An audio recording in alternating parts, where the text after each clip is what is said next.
He had his gun, so he just swung it open. I start to notice that, the atmosphere feels a little bit weird.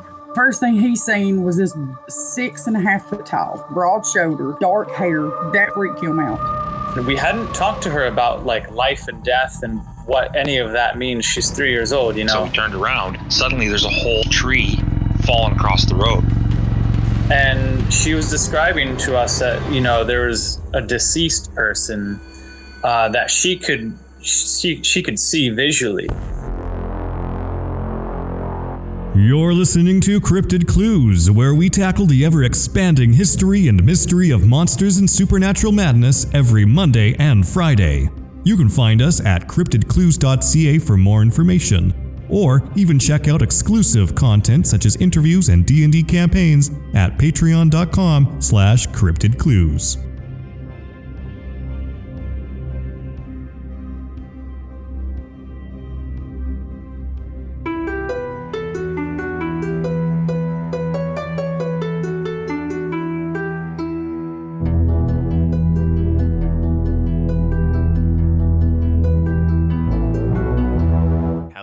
Thank you for tuning back into another episode of Cryptid Clues, Campfire Clues. I am your host, Taylor, and before we get into today's Bigfoot topics, I have a couple of plugs and a show update I want to address first.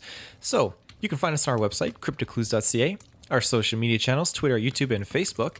Additionally, we're also on Patreon. We get ad-free, exclusive early episodes, and should you want to reach out to us directly, you can via cryptidclues@gmail.com. Now, as far as the show update goes, it was about 2022, January, when I spoke to Ruben and thought, okay, this is when we are going to nose to the grindstone. This is going to be a full year of podcasting, and I wanted to do the 2 episodes a week format. And so being in this position now where we're basically coming to the end of this year, as January is within a month now away from us, I can honestly say it's been a very successful go at it. We wanted to create awareness for the show. We wanted to address so many different topics, and Campfire Clues has allowed us to tackle that, and I'm very thankful for everyone tuning in.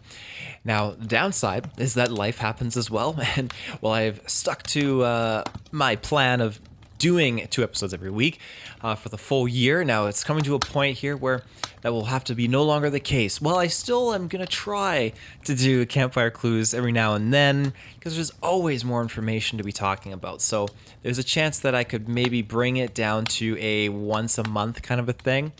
This will, however, have no affection on any of the single Monday episodes that I'll be releasing every week. Those will still be the main episodes come January, featuring either myself, Ruben, or both of us deep diving into a topic.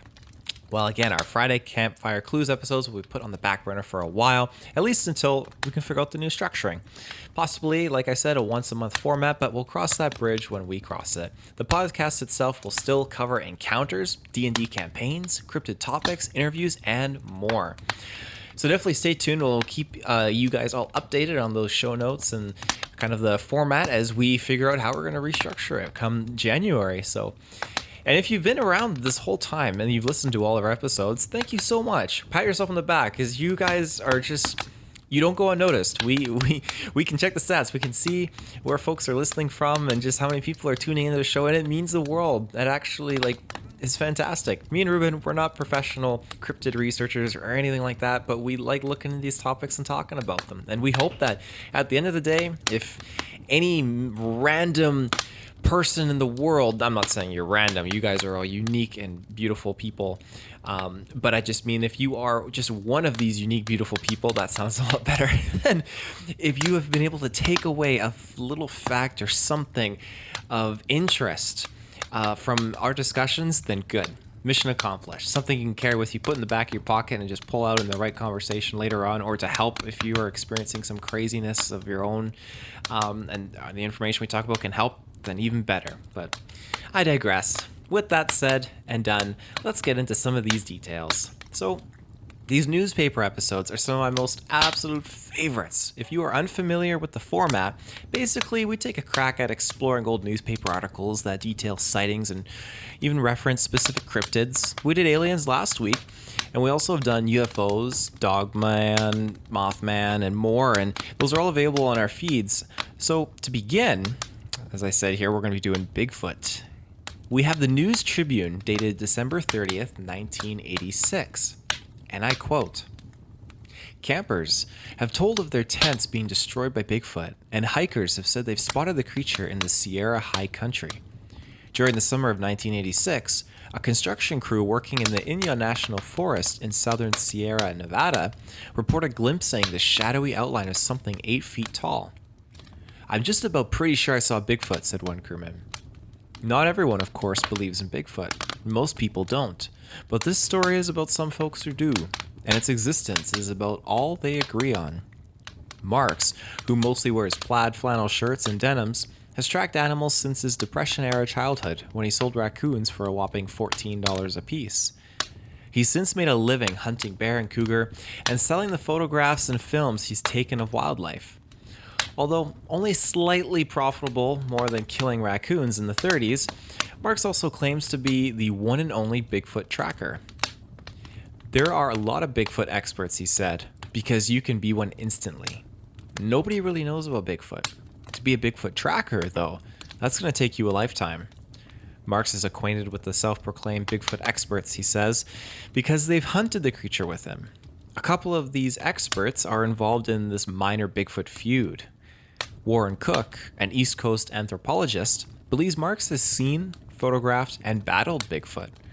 However, Grover Krantz, a West Coast anthropologist, argues that every woolly creature picture Marks has taken actually was Marks' wife in a monkey suit.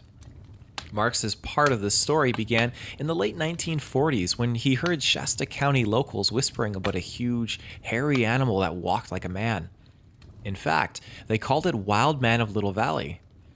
Marks disregarded the stories until 1951, when he spotted 18-inch footprints near Mount Shasta. "Whatever it was, I didn't know," he said, "but I knew it was something that was alive." Before that, Marks continued, "I would no more have believed it than the man in the moon. People would try to get me to chase it. I never would. But that, seeing tracks, made me a believer." Although he says he's seen 15 of the Bigfoot, his first sighting was in 1959 in the White Mountains near Bishop in east central California. He shot film of that Bigfoot but misplaced it. It just didn't seem important at the time, he says. Marks carries cameras on tracking trips and says he sold wildlife films to Disney Studios and Warner Brothers for movies and television. His footage was the basis of the World Pictures' The Legend of Bigfoot, which played in movie theaters 11 years ago. It's basically the story of Ivan Marks and Bigfoot. "I wanted the people to see the dadgummed thing," he said. "I didn't realize there would be such a controversy." Amazing Horizons, a production company in Sunnyvale, a few months ago released a videotape documentary titled In the Shadow of Bigfoot, which is mostly Marks' footage. Marks claims never to have made money on either project, but he got $800 for The Legend of Bigfoot. He says, but the producers of Shadow haven't even given him a copy. He says he doesn't care about the money. Who the hell else could live to be 65 years old, don't owe 1 cent in this world, don't have any money in the bank, and don't want any? Just as easily, Marks discards both the public ridicule, not unlike that endured by people who believe in flying saucers, and Grover Krantz's criticisms. Krantz is an associate professor of anthropology at Washington State University. Had he not been so outspoken during his 18-year tenure about the existence of Bigfoot, Krantz says, he'd probably be a full professor now. "I'm curious about anything weird and out of the ordinary," Krantz said recently. "I don't put much stock in them, but I'm always curious. A Bigfoot, I like the name Sasquatch, is pertinent to my work in human evolution. To ignore something like that, even if the odds for it to exist are slim, would be the height of folly." However, he doesn't think Marks has even photographed Bigfoot.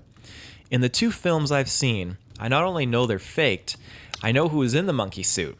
He was in one and his wife was in the other," Krantz said. He's an extraordinary outdoorsman and expert photographer. He thought he would be the one to get this, Bigfoot images, but after trying after so many years, I think he said, if I can't get the real thing, I'll fake it, and just gave up. Marks knows of Krantz's complaints and grins when he remembers his old friend. They used to hunt Bigfoot together. Cook and Marks are aligned in their estimates that a few hundred Bigfoot creatures exist in this country, and Cook is convinced that Bigfoot is dying out. On the other hand, Grover Krantz suggests that some 2,000 Bigfoot live in the Pacific Northwest and adjacent to Canada. Krantz hopes someone will kill a Bigfoot and allow scientists to autopsy it. Cook and Marks disagree. Leave it alone, they say. The only way to establish that Bigfoot exists is to have a body or significant piece of one, retorted Cook. The death of any creature might endanger the ability of that breeding pool to reproduce. It might push Bigfoot beyond the level of survival. Then Krantz countered, well, I don't think these things are endangered.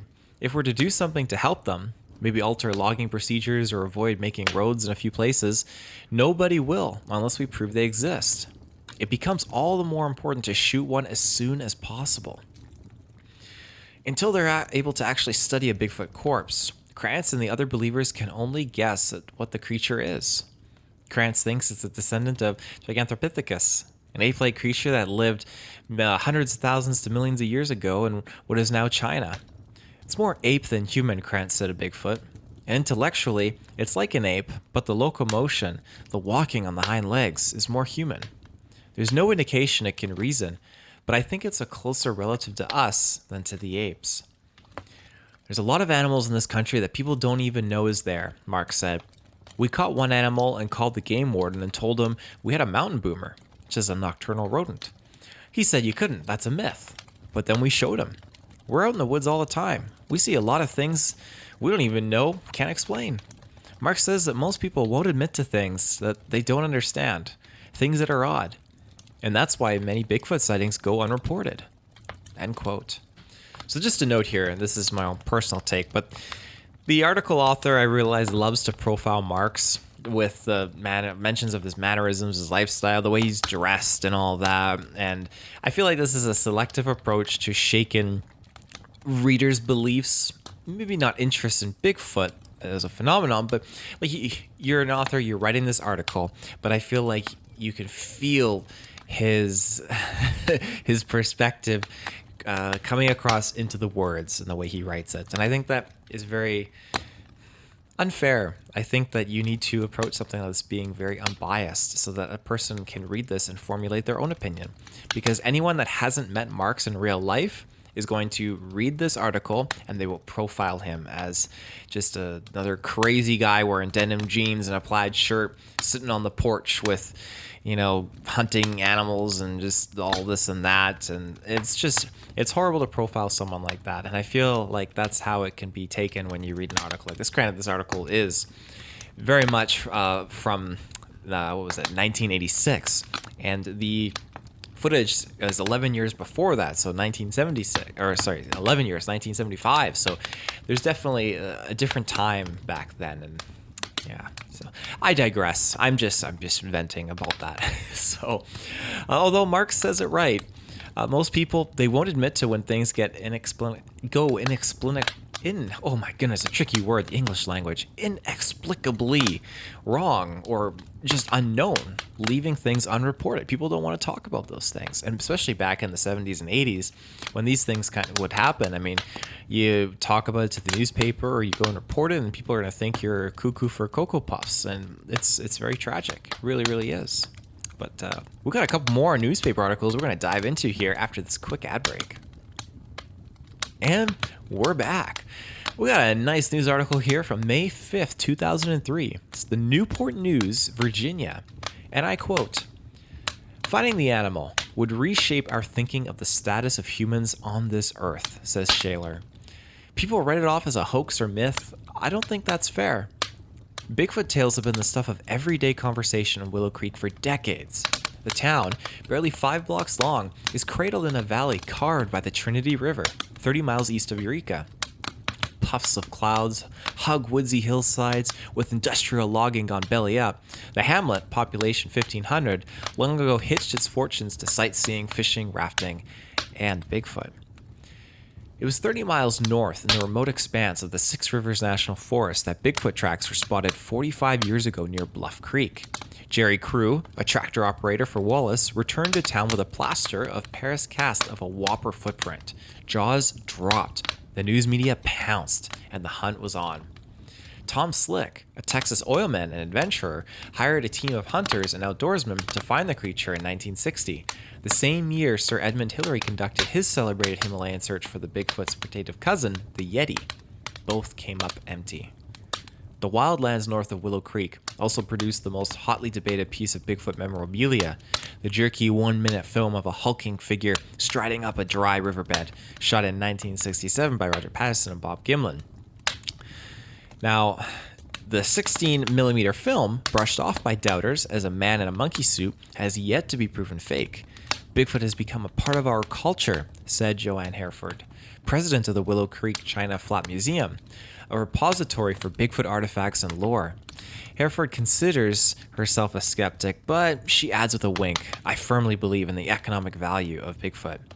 Sasquatch's capitalist imprint here is impossible to miss. There is the Bigfoot Country Club and Bigfoot Lumber, Bigfoot Rafting, and the Bigfoot Motel. A local cafe features the Bigfoot Burger and chocolate Bigfoot Donut. Both are big and, of course, shaped like a foot. The weekly newspaper features the hairy hominid on its masthead. Highway 299, the main drag through town, is the Bigfoot Scenic Byway. Reports of ape-like behemoths predate Wallace by generations. A race of huge hairy giants has long been a part of American Indian lore, and settlers in Northern California talked of it as far back as the 1880s. Teddy Roosevelt related a Bigfoot yarn in his 1890 book, The Wilderness Hunter, telling of a Northwest trapper thought slain by a huge man-beast. Hodgson, who ran Willow Creek's General Store for decades, once counted himself even among the doubters.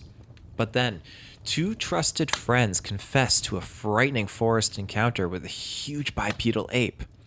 It is a hard thing to swallow, said Hodgson, 79, but I absolutely believe these folks were telling me the truth. On the town's sidewalks, not everyone shares his conviction.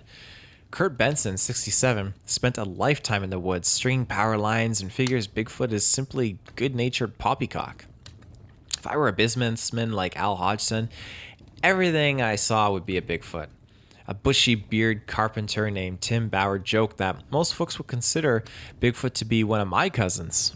But Bauer turned deadly earnest when he told of hearing a howl up by his place near Fish Lake. He figures it was a Bigfoot. It's like a screaming child that's been burned, he said. Sends chills up your spine.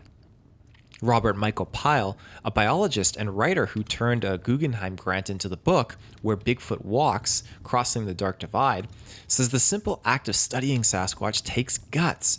Academics who open their minds to the possibility of Bigfoot run a real risk of being ostracized, Pyle said. It becomes a practical thing to avoid the topic. The late Grover Krantz, a Washington State University anthropologist, was for years academia's highest profile Bigfoot researcher. He spent nights driving lonely Pacific Northwest back roads, rifle by his side, in search of the creature. Krantz believed shooting a Bigfoot was the surest way to turn myth into reality. For years, he struggled before finally winning tenure, promotions, and respect, Pyle said. He was almost a Shakespearean tragic figure. One of Krantz's few proteges is Jeff Meldrum, an associate professor of anatomy and anthropology at Idaho State University. Meldrum is a respected scientist, a serious fellow who specializes in the evolution of primate locomotion. He said he has put up with the thinly veiled expressions of incredulity from colleagues since he began looking into Bigfoot in 1996. In the academic world, where you either publish or perish, a Bigfoot paper doesn't stand much chance with the scientific journals. Meldrum said, but to offhandedly brush this aside as a myth is not very scientific. He is increasingly convinced such an animal may exist, swayed in particular, but be eyewitnesses' accounts and plaster cast imprints that have emerged from the woods over the decades. Many of the footprints are fake, he said, but the scores look to be genuine. Meldrum said a few provocative hair samples have failed to produce usable DNA, but can't be matched to any known animal. Patterson's 1967 film also intrigues Meldrum. As the creature tromps off, its muscles bulge, long arms swing, legs move in a high-step gait that Meldrum suggests evolved to avoid the woody debris of the forest floor. It also appears female, prompting Meldrum to ask, who is going to add breasts to a monkey suit? If such a creature exists, he said, it is obviously shy and extraordinarily elusive. Based on witness accounts, a profile can be drawn. Bigfoot is likely 7 to 8 feet tall, largely nocturnal, a solitary omnivore with footprints sometimes in excess of 20 inches long and half a foot wide. What's needed, all agree, is a specimen, dead or alive. But no skeletal remains have been produced, let alone a body. Peter S. Rodman, a University of California Davis primate expert, says he will remain dubious until Bigfoot walks in the door, but a few doubters have been turned around.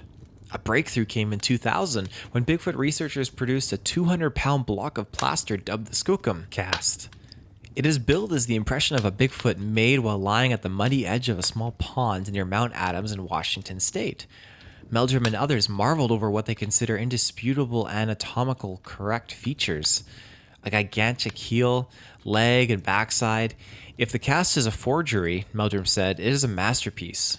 Darius Swindler, a University of Washington emeritus professor of anthropology and long among Bigfoot's most fervent doubters, took one look at the slab of plaster and declared himself impressed, particularly by the imprint of an enormous Achilles tendon, which he said would be difficult to fake.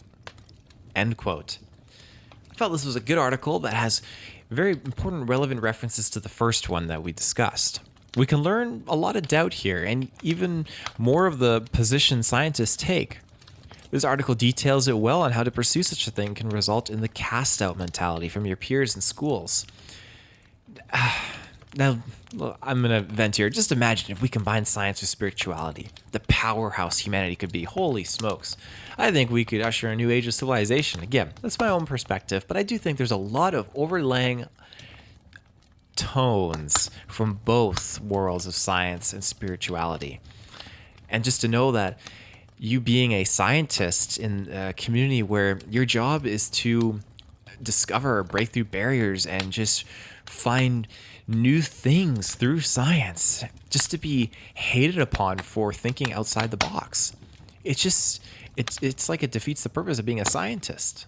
Like, where is the imagination and the exploration? And yeah, it's just such a shame. It really is a shame. So I really commend these select few individuals that push that boundary and try to incorporate more of these awkward talking points that shouldn't be awkward in the first place. That, just imagine, again, like I said earlier, we could be so much more further ahead if we had the proper resources and the proper affiliation with full cooperation of the scientific community. You could only imagine how much further we could be ahead there. However, to close this episode out, let's roll the clocks back to November 26, 1977, the Bismarck Tribune. And I quote, "Little Eagle, South Dakota. Many in this remote hamlet on Standing Rock Indian Reservation are convinced they are invaded by several Bigfoot, and they are afraid. Since early September, 3 Gigantopithecus, commonly called Sasquatch or Bigfoot, have haunted the thick scrub cottonwoods that surround and fill Little Eagle's scattered town site of 60 residents. 28 sightings have been made in the last 2.5 months.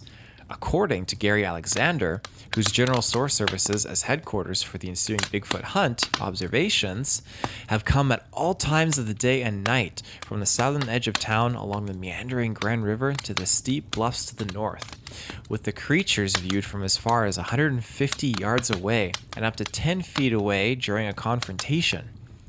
Little Eagle is not alone. The reservation towns of Timber Lake, Trail City, and Eagle Butte to the south, along with the Cannonball and the Solon to the north, also advise of Bigfoot sightings. But the unusual frequency of sightings in such a short time span at Little Eagle has attracted nationwide attention from professional and amateur phenomena researchers alike. Likewise, an anthropologist from the University of Nebraska at Omaha, although twice delayed by winter storms, has promised to visit the site. When he arrives, the Nebraskan will have a number of photographs and castings of footprints, as well as Bigfoot droppings from near Solon to study, along with a slew of eyewitnesses to interview, enough to fill a busload. 2 busloads. Among them is the Chasing Hawk, who is confronted by a Bigfoot lurking 10 feet away from him. Chasing Hawk, who has carried a rifle as protection ever since, relates it was about 10:15 p.m. on a September night when the incident occurred. he was on a pathway bordered by scrub bushes just outside his backyard at the fringe of town as he returned home from a nearby card game. I heard a noise by my side and turned to look when I saw something between the bushes stand up. It was Bigfoot, Lamar Hawk asserts.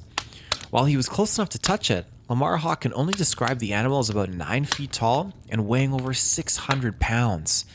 I didn't stay around long enough to find out what it looked like, he explains. I turned around and ran for home and didn't look back.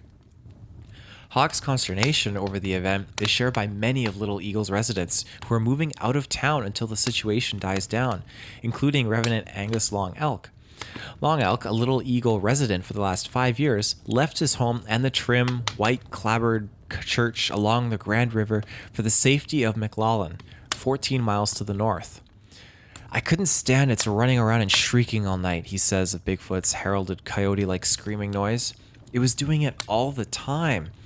And about 2 weeks ago, my wife saw it at night while she was down by the river.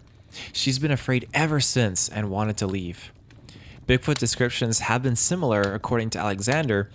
Generally, the creatures have been determined to be between 6 to 9 feet tall and weighing from 600 to 900 pounds. Alexander, who has not seen a Bigfoot, says one of the larger animals is reported to be dark in color and the other light. A third Bigfoot reportedly is smaller, he says, at about 6 feet tall and 400 pounds. Although not all three have been seen at the same time, during one incident, 2 of the animals were seen by hunters simultaneously to other searchers seeing a third creature at a different location. Alexander said searchers have been working each night in 4 to 6 man squads on stakeouts throughout the town and close in on Bigfoot once they hear a tell-tale shriek. Alexander is convinced the incidents are legitimate. When we found tracks in a row, the stride has been 6 to 7 feet apart. It would take 3 men on stilts to make them, and get that deep an impression? Likewise, he can see no reason why someone would attempt to deliberately frighten the townspeople. He notes there are no known mineral deposits or other riches in the area, and if there was a clandestine discovery, he says the land is held in trust by the Sioux tribe rather than individuals who might be scared into leaving. Attempts to document the Bigfoot's existence have taken a serious turn. Ed Miller, an unemployed gravel hauler and oil products distributor, has set up a mobile camper equipped with a tape recording system and manned by up to 8 people on Hawk's property. Miller has discovered a number of curiosities about Bigfoot's behavior that are typical, according to Milton LaSalle, who's a New York State soils engineer who has studied Bigfoot sightings on the east and west coast the past 20 years and traveled to Little Eagle last week. Among Miller's findings were that Bigfoot has a tendency to sneak around on all fours when the animal feels threatened instead of walking erect. Of greater interest, though, is Miller and others say they have heard Bigfoot attempt to mimic the human voice. They sound a lot like a coyote, but they can give you any sound that you want to hear. He contends. He describes the vocalizing attempts as chattering, although he claims Bigfoot has successfully only said the word hey.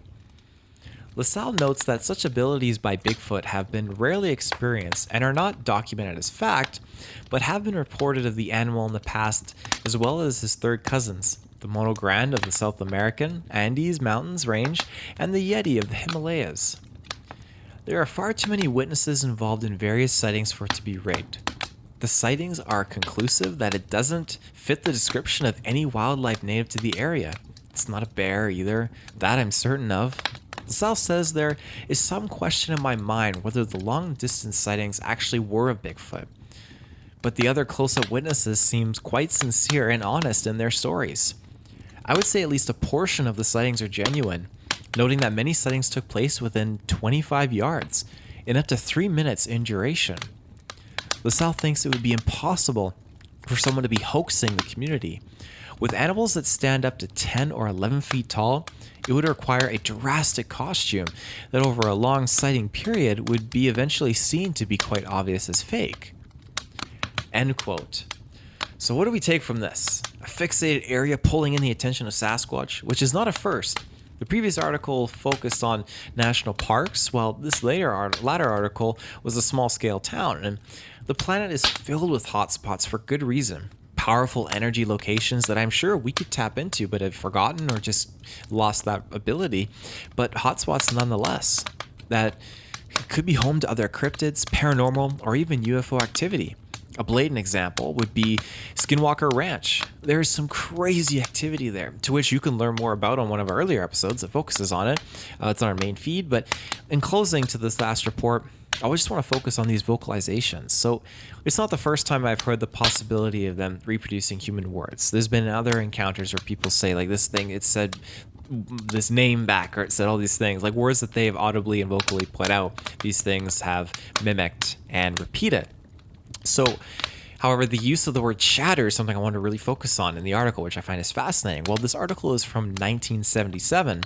The samurai chatter was recorded in 1972. Again, the samurai chatter was the Sierra Mountain recordings of those vocalizations. And these were credited to Ron Moorhead. That leaves a good 5 years for copycats to learn and maybe recreate elsewhere in this sitting of Little Eagle. The vocalizations weren't officially produced until 1996 by Ron Moorhead, so we have a piece of history here that, at least to me, can act as a reaffirmation of the Sierra Sound recordings. Because if you are coming up with evidence and vocalizations in other parts of the world that at a time when you couldn't guarantee the Sierra sounds, even though it was 5 years, maybe you hadn't heard about them or know about them, but you're hearing things that sound like samurai chatter, and then all of a sudden 1996 rolls around and you listen to the Sierra sound recordings and like, holy smokes, this matches what I heard.